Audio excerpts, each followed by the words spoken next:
ओम नमो नारायण स्वामी जी। ओम नमो सुप्रभातम। नारायण। मीनाक्षी काले सुप्रभातम। ओम नमो नारायण स्वामी जी, सुप्रभातम। हेमा कोटक। प्रणाम स्वामी जी। शैलजा कुलकर्णी सुप्रभातम। ओम नमो। हम स्वामी जी। सुनीता कुलकर्णी। सुनीता कुलकर्णी बोरीवली सुप्रभातम। हाँ, सुप्रभातम। ओम नमो नारायणाय। ओम ओम नमो नमो नारायण। नारायण। जेठानी दिवाली के लिए इधर आई है। कोल्हापुर में आई है। अच्छा अच्छा। हाँ हाँ, कोल्हापुर में। देवरानी और जेठानी। ऋषि। अच्छा अच्छा, दिवाली जेठानी की दिवाली है। हाँ, और वो ऋषिकेश। ऋषिकेश आ रहे हैं। हाँ हाँ आ रहे हैं ऋषिकेश। हाँ हाँ हाँ, हाँ, ये आ रहे हैं। मैं आ रही हूँ ना। हाँ जी, आप आ रहे हैं। हाँ जी हाँ जी। मैं अगले साल आऊंगी फिर इनके साथ। इस हाँ साल जी हाँ नहीं, जी, जरूर। अगले। हाँ, प्रणाम।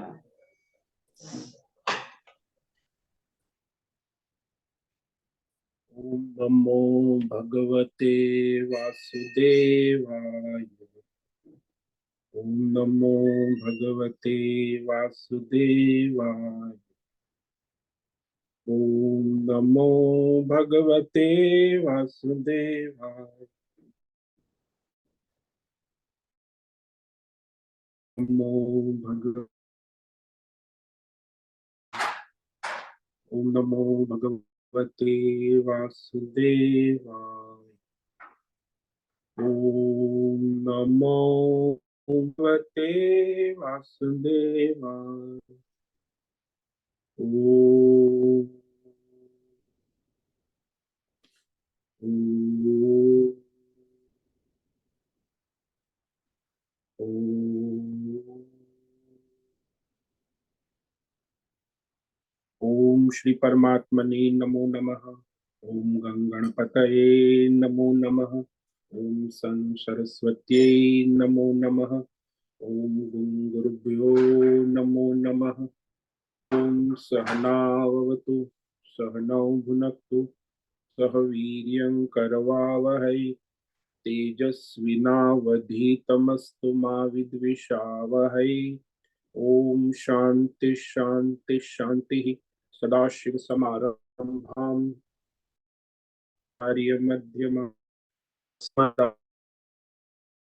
वंदे गुरु परंपरा। वंदे गुरु परंपरा। ओम पार्थाय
स्वामी जी की आवाज नहीं आ रही।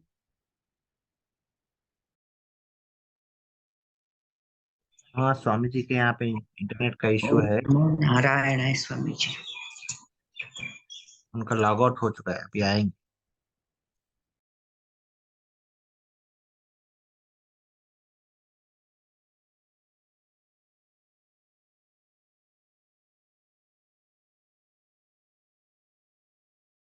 ध्यान उपासना आराधना के लिए समर्पित करें और कराएं।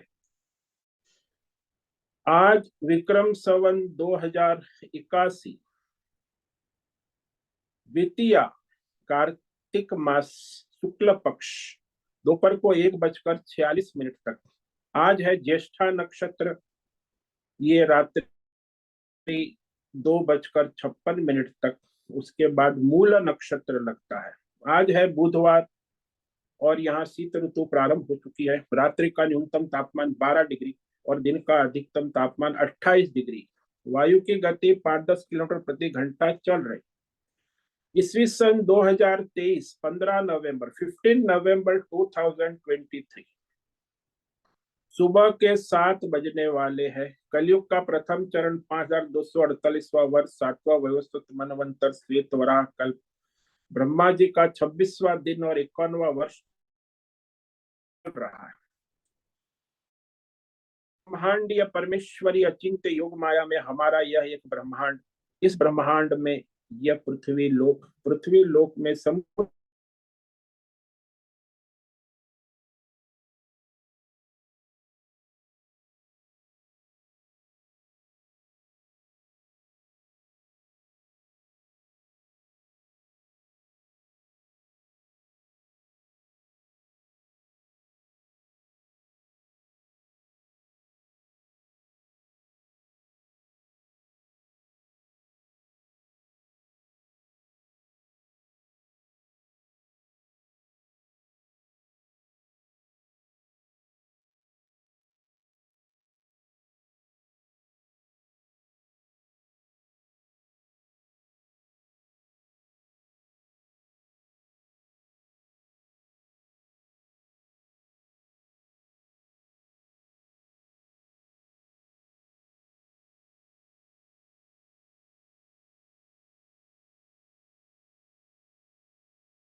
अपना और सबका परम कल्याण करे। ओम तत्सत। ओम ओम।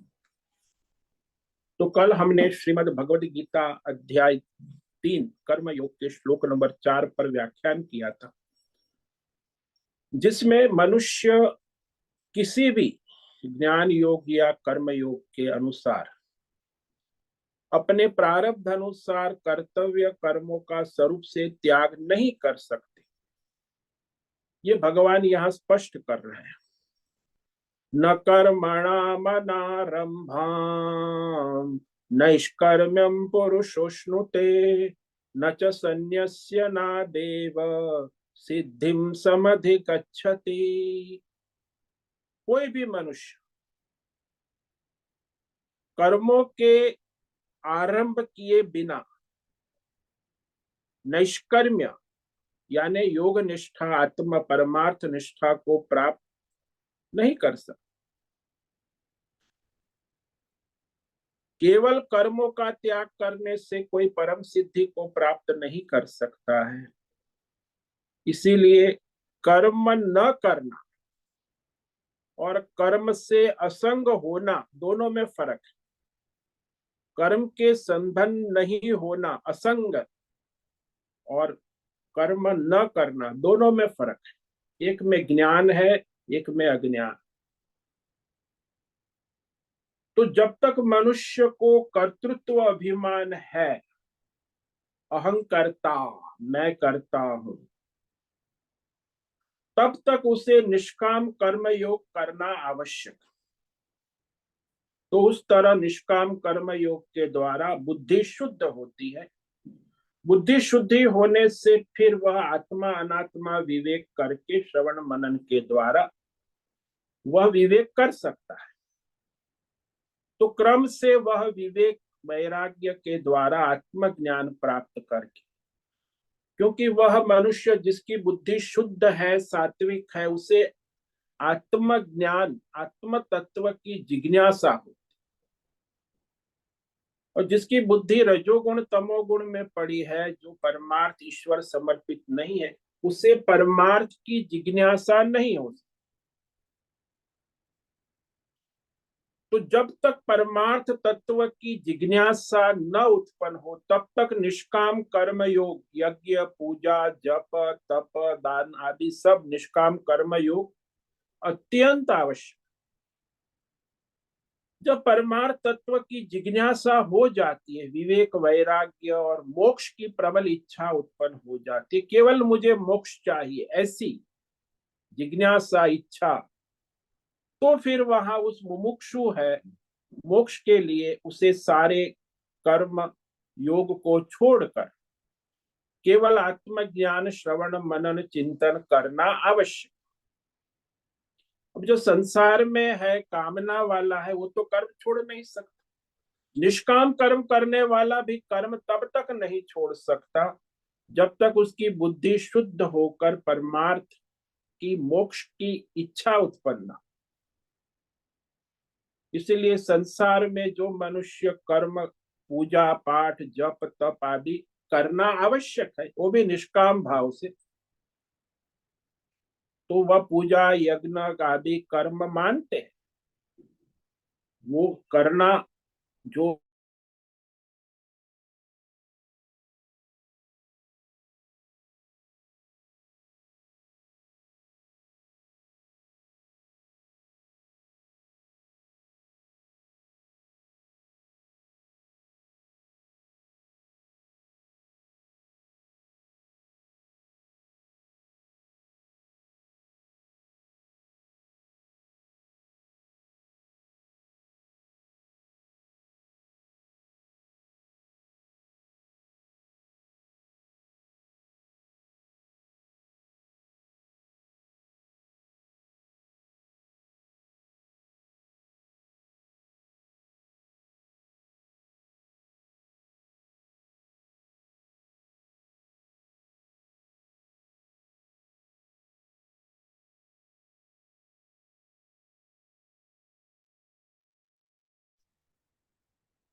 तो वहां मनुष्य को पहले योग्यता बनाने के लिए निष्काम कर्म करना आवश्यक है। उसके बाद फिर निर्जासन संन्यास करते हुए आत्मचिंतन कर सकते हैं। तो पहले कर्म छोड़ने मात्र से कोई मनुष्य योग्यता प्राप्त नहीं कर सकता। जो मनुष्य कहता है कि हमने कर्म छोड़ दिए, कर्म न करने से कोई सन्यासी नहीं। जिसके अंदर मुमुक्षा है, विवेक वैराग्य है, अपने संयम नियम है, तो वो मनुष्य जो है वह परमार्थ की योग्य बन जाता, वो सन्यासी कि जिसका लक्ष्य केवल एकमात्र मोक्ष है और मुमुक्षा जिसमें प्रकट हो चुकी है, विवेक वैराग्य हो चुका है, तो फिर उसके केवल शरीर निर्वाह के लिए आवश्यक कर्म के सिवा और कोई कर्म नहीं रहता है, और वो अपने मोक्ष चिंतन, आत्मज्ञान, आत्मा अनात्मा विवेक में लग जाता। तो केवल कर्म छोड़ने मात्र से कोई निष्कर्म सिद्धि को प्राप्त नहीं कर सकता। मोक्ष की स्थिति ही प्राप्त तब होती है जब वो योग्यता हो। तो आत्मज्ञान के बिना मोक्ष नहीं है, और आत्मज्ञान के लिए कर्म योग आवश्यक है। कर्म योग के बिना आत्मज्ञान की योग्यता प्राप्त नहीं होती। तो यहाँ 18वें अध्याय में भगवान ने कहा है 49वें श्लोक में कि वह ज्ञान योग के लिए संन्यास आवश्यक है, कि जो मनुष्य संसार के विषयों से उपराम हो गया है, आसक्ति रहित, सांसारिक विषयों की जिसे तृष्णा समाप्त हो गई है और चाहिए और जो संयमित इंद्रिय मन बुद्धि से युक्त है, तो ऐसे सन्यासी ज्ञान योग के द्वारा मोक्ष प्राप्त कर लेते हैं। ये भगवान 18वें अध्याय में कहते हैं। तो यहाँ भी मोक्ष के लिए आपको कर्म योग के माध्यम से ही आगे बढ़ना होगा, और जब बुद्धि शुद्ध हो गई तो फिर वह मनुष्य विवेक वैराग्य से परमार्थ आत्मज्ञान श्रवण मनन चिंतन से वह मोक्ष प्राप्त कर लेता है। तो भगवान ने स्पष्ट कह दिया कि केवल कर्तव्य कर्म छोड़ने से कोई सिद्धि प्राप्त नहीं होगी। सकाम कर्म करने वाला यदि अपना कामना वाला मनुष्य, तो उसकी तो कोई कामना कभी पूरी नहीं होगी, सकाम वाले की तो दुर्गति होगी। लेकिन जो निष्काम है वो भी यदि अपने कर्तव्य कर्म को छोड़ देता है तो उसकी बुद्धि शुद्ध नहीं हो। तो निष्काम कर्म को छोड़कर सीधे संन्यास लेकर श्रवण मनन चिंतन आत्मज्ञान की योग्यता प्राप्त नहीं होती है। इसीलिए हमारी बुद्धि में शुद्धि होना आवश्यक, और वो शुद्धि यानी भगवतमय बुद्धि निष्काम कर्म योग से ही होगी, क्योंकि आप भगवान को समर्पित भाव से सधर्म कर्म करोगे तो बुद्धि शुद्ध होने लगेगी, भगवतमय होगी, तब जाके भगवत ज्ञान की योग्यता प्राप्त होगी। तो निष्काम कर्म योग निष्ठा आत्मज्ञान निष्ठा की प्राप्ति का पहला साधन है, मूल साधन। साध्य नहीं है, साधन है। साध्य तो मोक्ष है, आत्मज्ञान भी साधन ही है। हमारा साध्य मोक्ष है। तो पहले कर्मयोग साधना करने के बाद आत्मज्ञान श्रवण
आवाज नहीं आ रही है स्वामी जी। वीडियो भी बंद है। हाँ स्वामी जी का डिस्कनेक्ट हुआ है। ये इंटरनेट का इशू चल रहा है।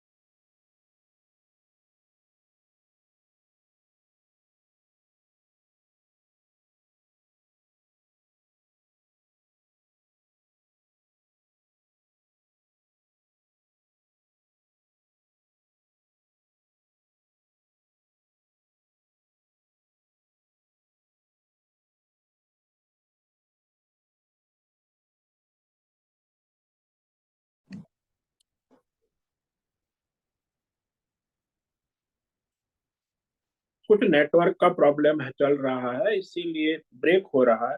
फिर भी हम कोशिश करते हैं। तो यहाँ मनुष्य का लक्ष्य मोक्ष है, लेकिन मोक्ष के लिए भगवान ने कहा कि सकाम कर्म तो साधन हो ही नहीं सकता। मोक्ष के लिए निष्काम कर्म योग, ईश्वर समर्पित भाव से स्वधर्म करने के बाद, बुद्धि शुद्धि के बाद फिर वह आत्मज्ञान की योग्यता प्राप्त। इसीलिए निष्काम योग, यज्ञ, दान, तप, ये सारी साधना के द्वारा परमात्मा को प्राप्त करने की जिज्ञासा होती है। जो मनुष्य निष्काम कर्म योगी होता है ना, उसे जिज्ञासा होती है कि भाई मुझे परमात्मा को प्राप्त करना है, जानना है। तो वह परमार्थ जिज्ञासा, उसी को विविदिशा कहते शास्त्र। लेकिन जिसने जीवन में निष्काम यज्ञ, दान, तप आदि नहीं किया है, उसे परमार्थ की जिज्ञासा, जानने की इच्छा नहीं होती। वो कहते हम तो ठीक है, संसार में चल रहा है, खाना पीना, सोना, आना जाना। तो निष्काम यज्ञ, दान, तप नहीं किए हैं, उसे कभी मोक्ष की इच्छा या परमार्थ की जिज्ञासा नहीं होगी। मोक्ष की इच्छा, परमार्थ की जिज्ञासा उसी को होगी जिसने निष्काम भाव से अपना यज्ञ, दान, तप, स्वधर्म कर्तव्य किया है। इसीलिए बहुत बार साधक लोग प्रश्न करते हैं कि आत्मा यदि साक्षी है, अकर्ता है, तो आत्मा में दोष क्यों होता है? जब आत्मा कुछ करता ही नहीं है, अकर्ता है, तो मेरी आत्मा अकर्ता है, तो मेरा दोष क्यों? अरे भाई, तेरी आत्मा करता है लेकिन तू करता है।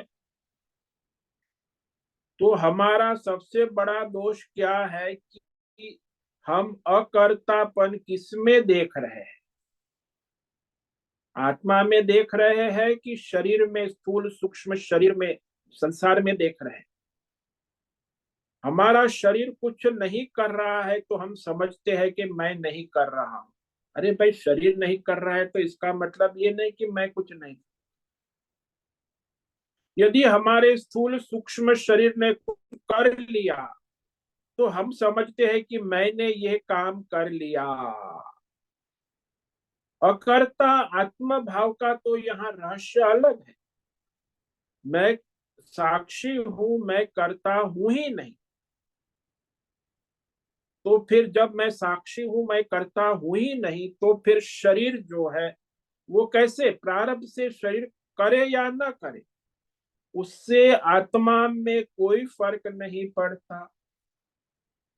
तो मैं करता हूं ही नहीं, मैं आत्मा हूं, लेकिन ये दोनों की मिलावट हो गई।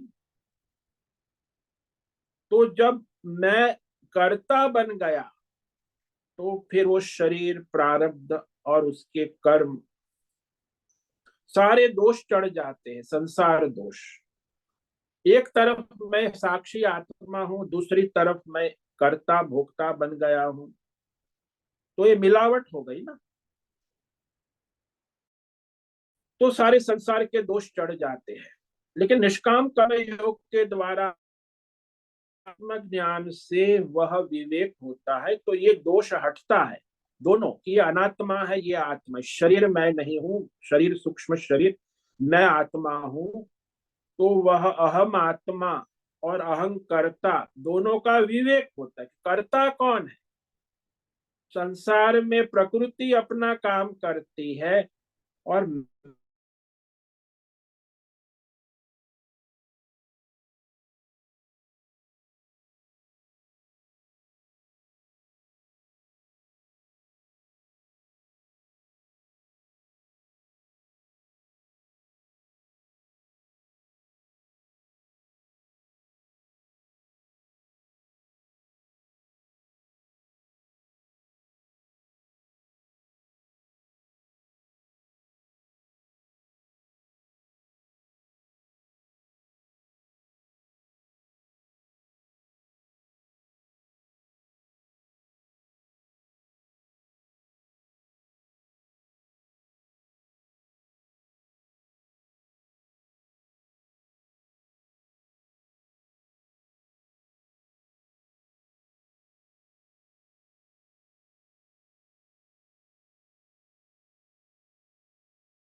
ત્યાંથી પકડાતું નથી.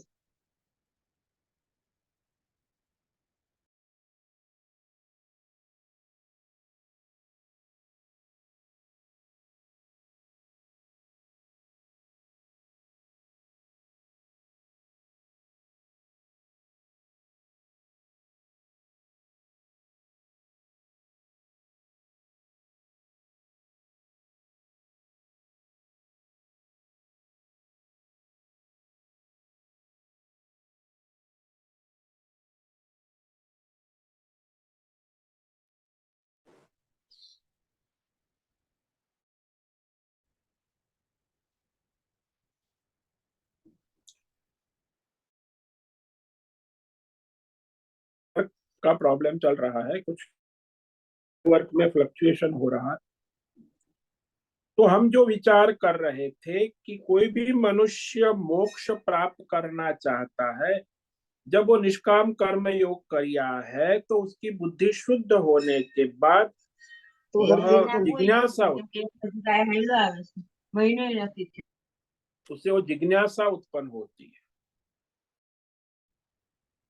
और वो जिज्ञासा मोक्ष की इच्छा उसी को होती है जिसकी बुद्धि शुद्ध हो गई। तो भगवान अब जवाब देते हैं कि शरीर कुछ नहीं करता है, इंद्रिया मन बुद्धि कुछ नहीं करती है, तो उनके स्वरूप को बिना समझे कह रहे हो। तो वास्तव में कौन करता है? शरीर, इंद्रिय, प्राण, मन, ये प्रकृति जो है ना, उसका आरोप हम करते हैं आत्मा के ऊपर।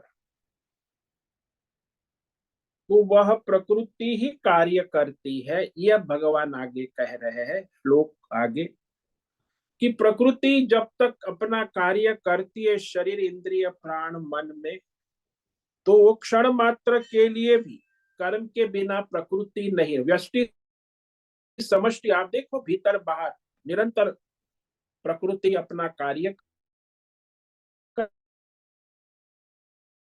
कोई भी मनुष्य जो प्रकृति में है वो एक क्षण भी कर्म के बिना नहीं रह सकता।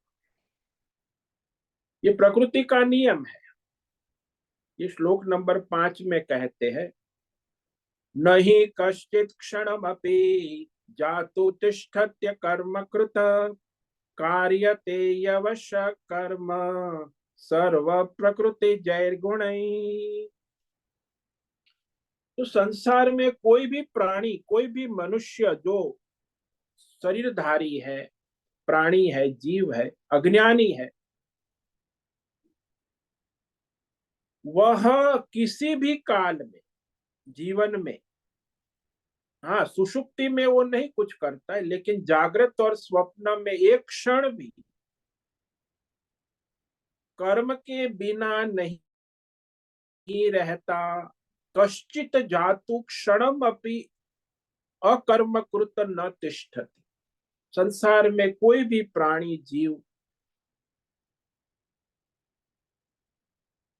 कहते किसी भी काल में क्षणम, एक क्षण भी बिना कर्म के किए नहीं रहता। तो कौन कर्म कराता है? सर्वम, सभी जीव, प्रकृति जय गुण ही, प्रकृति के जनित ये सत्व गुण, रजोगुण, तमो से परवश हुआ कर्म करने के लिए बाध्य किया जाता है। सर्वः प्रकृति अवश्य कर्म कार्य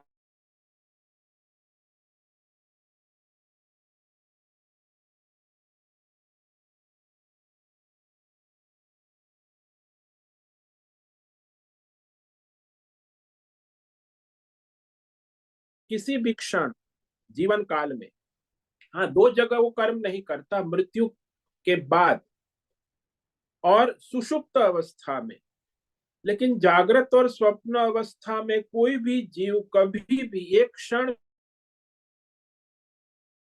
बिना कर्म किए नहीं रहता, क्योंकि वो प्रकृति कार्य करती है, कराती है। तो भीतर बाहर प्रकृति अपना कार्य करती है और वो सबको कराती।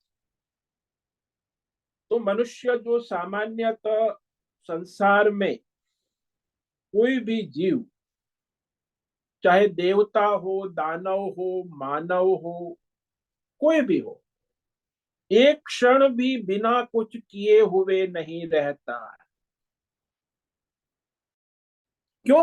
क्योंकि ये जो प्रकृति है त्रिगुणात्मक, पंच महाभूतात्मक, सत्वगुणी, रजोगुणी, 27 तत्वों की प्रकृति बिना कुछ किए रहते ही नहीं। संसार में प्रकृति प्रवृत्त है ना, उसी प्रकृति के बिना कुछ किए तो समझते हो कि यह विषय स्थिर है, पत्थर पड़ा है, लेकिन वो पत्थर में भी आप देख, अणु अणु परमाणु ऋणाणु अंदर भी सूक्ष्म गतियां चलती रहे। तो इस ब्रह्मांड में, इस प्रकृति में, पंच महाभूतात्मक त्रिकोणात्मक प्रकृति में कुछ भी प्रवृत्ति के बिना नहीं है, यानी कोई चुपचाप शांत नहीं बैठेगा। जो सारा संसार आप देखते हो कि सब अपनी अपनी प्रकृति के अनुसार चेष्टा करते,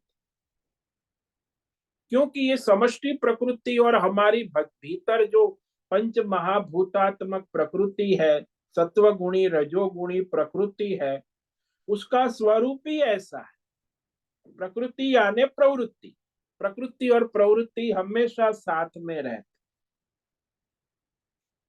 जब हम कहते हैं कि शरीर कुछ नहीं कर रहा है, तब भी हमारे भीतर रक्त दौड़ रहा है, प्राण चल रहे, पाचन क्रिया हो रही है, अनेक क्रिया शरीर के अंदर हो रही है, किडनी, लिवर, हार्ट पंपिंग हो रहा है। तो देखो, बाहर से हम चुपचाप बैठे लेकिन शरीर कुछ नहीं करता, भीतर से प्राण अपनी गति में है, दौड़ रहा है। और जब आप कहते हो कि मैं ध्यान में बैठा हूं, तो भी शरीर तो कार्य कर रहा है। हाँ, शरीर बाहर से चुपचाप बैठा है, लेकिन भीतर तो प्राण अपने काम, प्राण चल रहे हैं, उसका भी कार्य हो रहा है। तो भीतर से और बाहर से प्रकृति कार्य। अभी आप ध्यान में बैठे और मच्छर ने काट लिया तो लाल दापड़ पड़ गया, तो वो प्रकृति है, ध्यान में बैठे, लेकिन हमें मच्छर ने काट लिया, हम रोक नहीं सकते। तो जो भी प्रकृति भीतर बाहर कार्य कर रही, जब तक रोकते हो तब तक रुका हुआ सा लगता है। जब भी मनुष्य सोचता है चलो मैं शांति से बैठूं, 10 मिनट ध्यान करूं, तो वहां चुपचाप बैठा दिखता है, लेकिन वो पूरा सत्व गुण के कारण ध्यान में आधा घंटा 1 घंटा बैठता है, लेकिन फिर वह रजोगुण तमोगुण अपना कार्य करने के लिए तैयार हो। जैसे आप देखो कि पेड़ के ऊपर बंदर चुपचाप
तो इस प्रकार जो मनुष्य चुपचाप बैठता है ध्यान में, तो भी वहां रजोगुण तमोगुण इंतजार करता है कि अब मैं ध्यान कब पूरा होगा। तो रजोगुण तमोगुण उठने की चेष्टा कर दे। हम भले दिखता है कि हम ध्यान में बैठे, शांति से बैठे, शरीर कुछ चेष्टा नहीं कर रहा है, लेकिन मन अंतकरण में बहुत सारी क्रियाएं, त्रिगुणात्मक प्रकृति क्रिया भीतर बाहर हो रही है। इसलिए भीतर भी और बाहर भी कोई भी चीज देख रहे हैं, वो एक क्षण भी बिना प्रवृत्ति के नहीं रहते। तो ये क्षण मात्र भी प्रकृति में कुछ भी नहीं रहता।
तो कुछ नेटवर्क का प्रॉब्लम चल रहा है।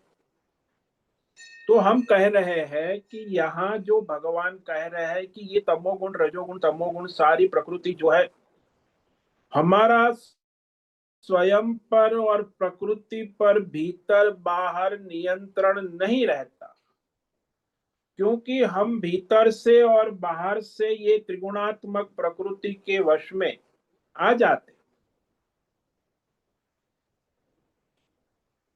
तो वह चेष्टा करता। इसीलिए सर्व शब्द यहां भगवान ने कहा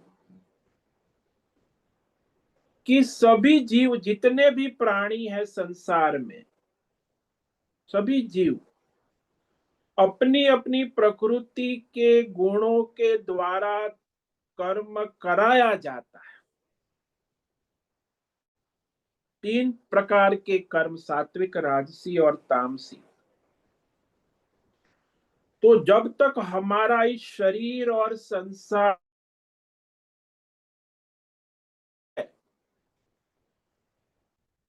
किंचित संबंध भी है, तब तक हम अकर्ता हो ही, क्योंकि ये स्थूल शरीर, सूक्ष्म शरीर, पिंड और ब्रह्मांड, व्यष्टि समष्टि सारे प्रकृति के द्वारा चलते हैं। तो शरीर के साथ और संसार के साथ संबंध रखते हुए अकर्ता कैसे होंगे? ये तो हो ही नहीं सकता। जब हम शरीर के साथ संबंध है, संसार के साथ संबंध है, तो उससे असंग होंगे तो अकर्ता हो सकते, लेकिन असंग तो है नहीं। शरीर का संग है, संसार का संग। स्थूल सूक्ष्म शरीर कर्म करेंगे, संसार के अनेक प्रकृति के साथ कर्म होगा ही। यहाँ भगवान ने कहा सर्व, यानी सारे जीव। उसका रहस्य यह है कि जो मनुष्य शरीरधारी है, चाहे ज्ञानी हो चाहे अज्ञानी हो, प्रकृति के द्वारा प्रारब्ध के अनुसार ज्ञानी भी कर्म करता है, अज्ञानी अपनी कामना वासना के अनुसार करता है, लेकिन शरीर मन इंद्रिय जो है वो काम करेंगे।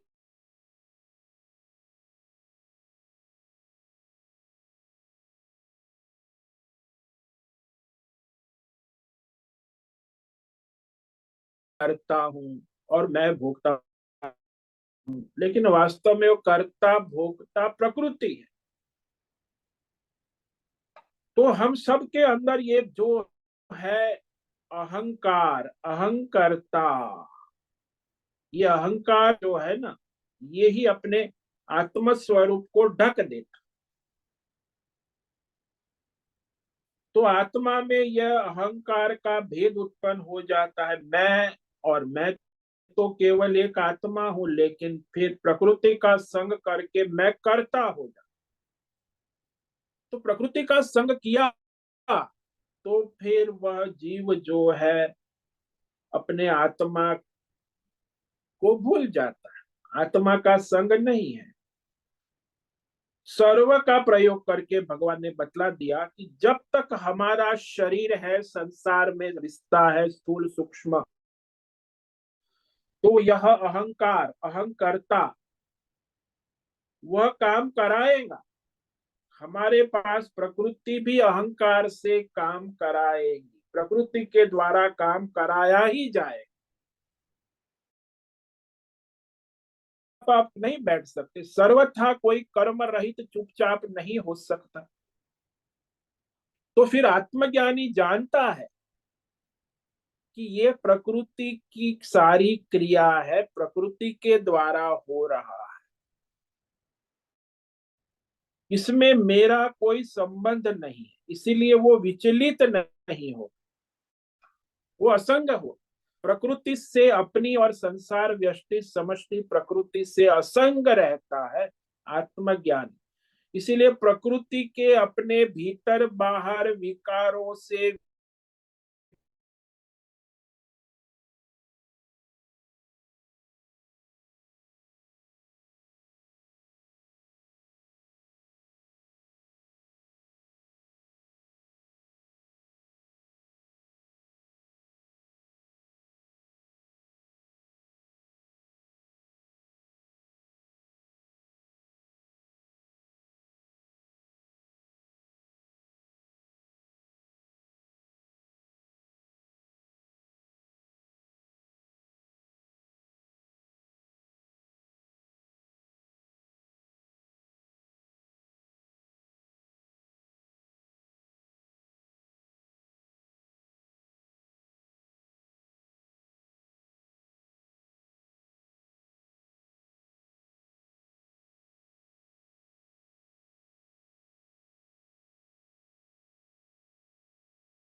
तो आज नेटवर्क का कुछ प्रॉब्लम हो रहा है, तो हम विचार कर रहे हैं। तो आज यहाँ विचार किया कि भगवान इस श्लोक में कह रहे हैं कि नहीं कश्चित क्षणपि जातु तिष्ठत्य कर्म कुत कार्यते ह्यवश्य कर्म सर्व प्रकृति जय।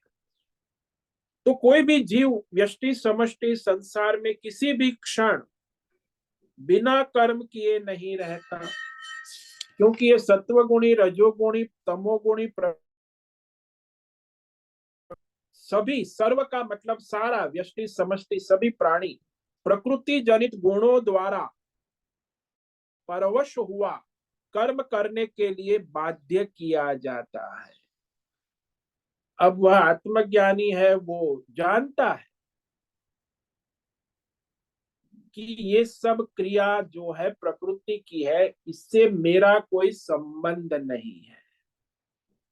इसलिए दो बात हो गई ना, पिछले श्लोक में हमने सोचा था, निष्कर्म का मतलब कर्म न करना और कर्म से मेरा कोई संबंध नहीं रहना, ये बात आत्मज्ञानी में होती। अज्ञानी में वो मैं कर्म नहीं करूंगा तो प्रकृति कराए, लेकिन उसका प्रकृति और कर्म से संबंध ही नहीं है, तो फिर वहां कर्म का कोई प्रयोजन नहीं रहता। तो इस श्लोक पर हम कल विचार और करेंगे। ओम नमो नारायणाय, ओम नमो नारायणाय, ओम नमो नारायणाय, ओम नमो नारायण, ओम नमो नारायण। ओम कायेन वाचा मनसेन्द्रियैर्वा बुद्ध्यात्मना वा प्रकृते स्वभावा करोमि यद्यत् सकलं परस्तायणायेति समर्पया। ओम सर्वे भवन्तु सुखिनः, सर्वे सन्तु निरामयाः, सर्वे भद्राणि पश्यन्तु, मा कश्चित् दुःखमाप्नुयात्, अस्तु मा सद्गमय, तमसो मा ज्योतिर्गमय, मृत्योर्मामृतंगमय।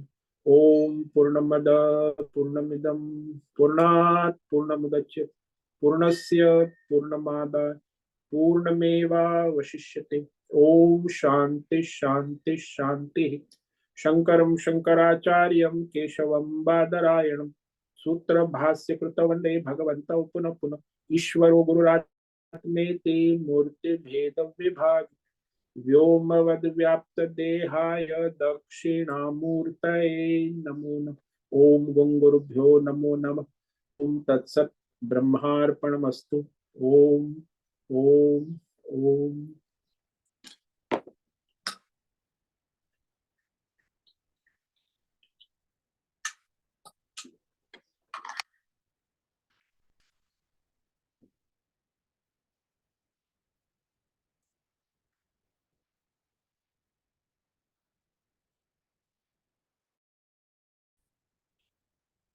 किसी साधक को कोई प्रश्न है अभी पूछ सकते हैं।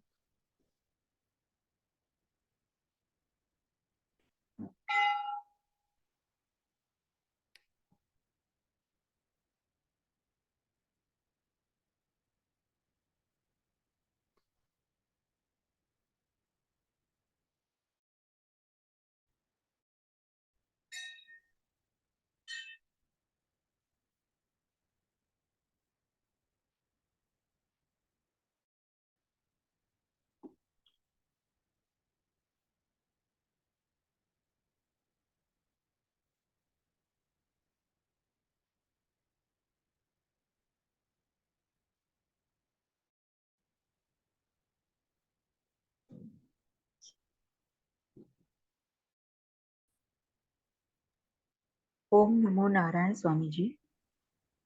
ओम नमो नारायण। बोलो हेमा। स्वामी जी, मतलब इस श्लोक से विवेक होता है कि मनुष्य कर्म किए बगैर तो रह ही नहीं सकता है। बाहर की प्रकृति, अंदर की प्रकृति, तो इस चक्कर में से छूटने के लिए सिर्फ एक ही साक्षी भाव की साधना है। हाँ, तो वो आत्मज्ञानी जानता है कि ये सब क्रिया प्रकृति में हो रही है, मेरा इससे कोई संबंध नहीं है। इसीलिए वो प्रकृति से भीतर बाहर से विचलित नहीं होता, वो अपने आत्म ज्ञान में दृढ़ रहता है। मतलब अपने मैं शरीर ये में जो प्रकृति हो नहीं हूँ। रहा है, अपने शरीर में भी जो हो रहा है उससे भी हमें असंग हो जाना है। हाँ, शरीर के भीतर बाहर जो भी हो रहा है प्रारब्ध से हो रहा है, प्रकृति है।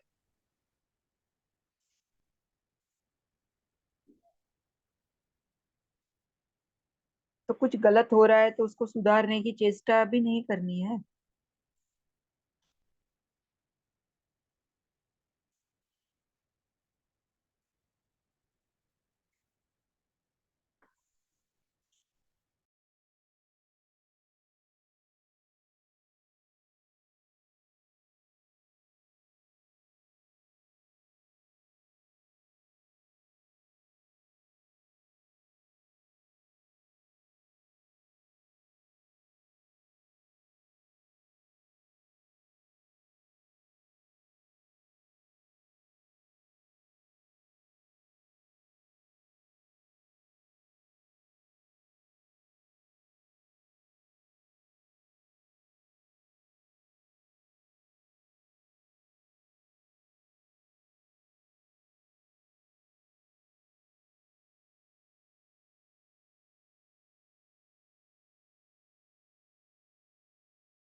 हाँ जी, समझ में आया। हाँ, जी,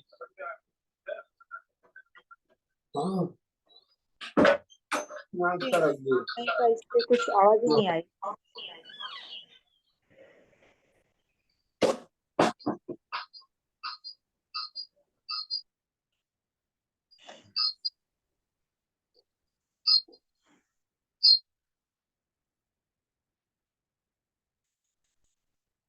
ठीक है।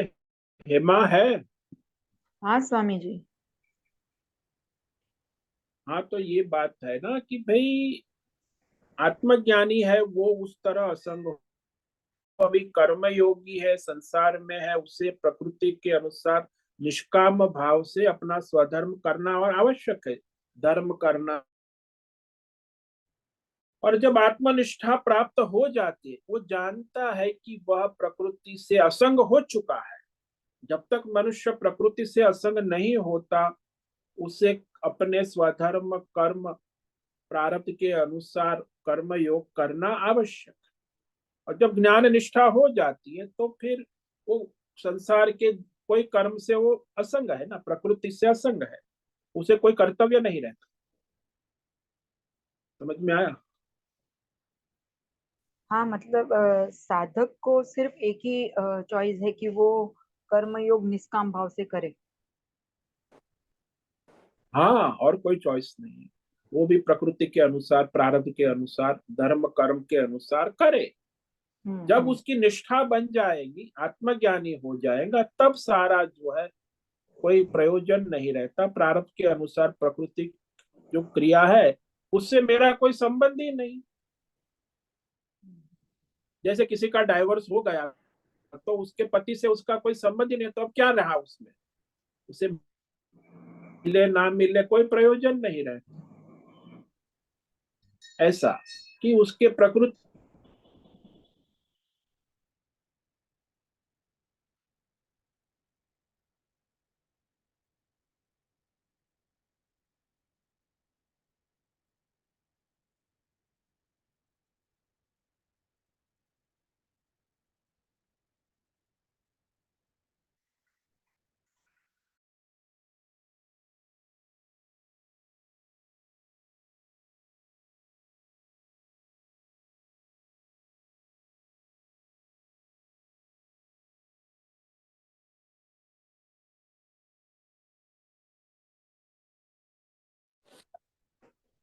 ठीक है हेमा, समझ में आया?